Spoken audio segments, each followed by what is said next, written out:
Sales professional කෙනෙක්ගේ CV එකක් නම් ඒ CV එකේ ඔයා කම්පැනියට සේව් කරපු ප්‍රමාණය හරි කම්පැනියට earn කරපු ප්‍රමාණය හරි පැහැදිලිව ගයිඩ්ලයින් වල තියෙන්න ඕනේ. ලංකාවේ සේල්ස් ප්‍රොෆෙෂනල් කෙනෙක් නිව්සීලන්ඩ් ඇවිල්ලා ජොබ්ස් වලට ඇප්ලයි කරනකොට හොඳම ජොබ් එකකට ලෑන්ඩ් කරන්න ඔයා දෙන ඇඩ්වයිස් එක මොකක්ද?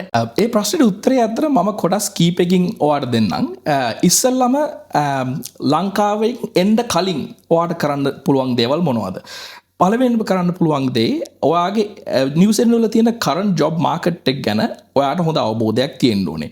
මේක යටතට ඔයාට බලන්න පුළුවන් දේවල් තමයි ඔයාට ගැලපෙන ඔයාගේ ස්කිල් සෙට් එකට ගැලපෙන මේ ජොබ් රෝල්ස් මොනවද?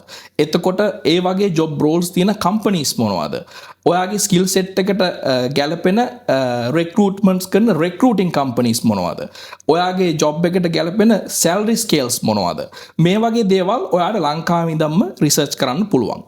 අනිත් දේ තමයි ඔයාට ඔයාගේ LinkedIn එක පුළුවන් තරම් හොඳට අප්ඩේට් කරලා ඒක ෆුල් අප්ඩේටඩ් LinkedIn එකක් තියෙන එක හරිම වැදගත්.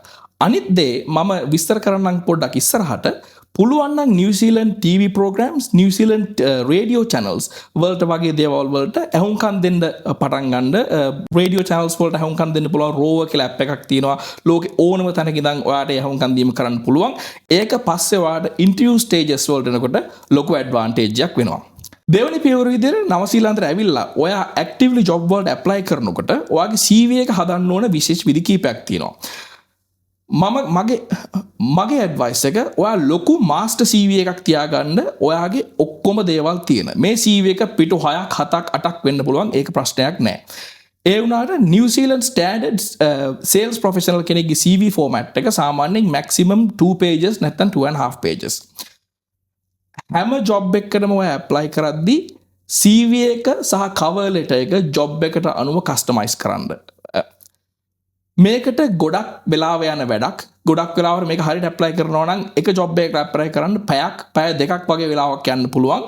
ඒ වුණාට ඒ විදිහට ඇප්ලයි කරන ජොබ් ඇප් වලට ඇප්ලයි කරනකොට ඔයාට හොඳ උත්තරයක් අනිත් පැත්තට ලැබෙන්න තියෙන ඉඩකඩ වැඩි. අනිත් එක ඔයාගේ CV එකේ හැම වෙලේම ඔයාගේ සේල්ස් කැරියර් එකේ තියෙන ඔයා කරලා තියෙන හොඳම achievement එක හැම වෙලේම executive summary එකේ දාන්න. මේකට හේතුව තමයි ගොඩක් sales roles වලට දැන් companies directly hire කරන්නේ නැහැ. ඒවට specific recruiting companies තියෙනවා. Average applications ගානක් ගත්තොත් දැන් තියෙන job role එකකට applications 150ක් 200ක් අතර වගේ ප්‍රමාණයක් මේ recruiting companies වලට එනවා.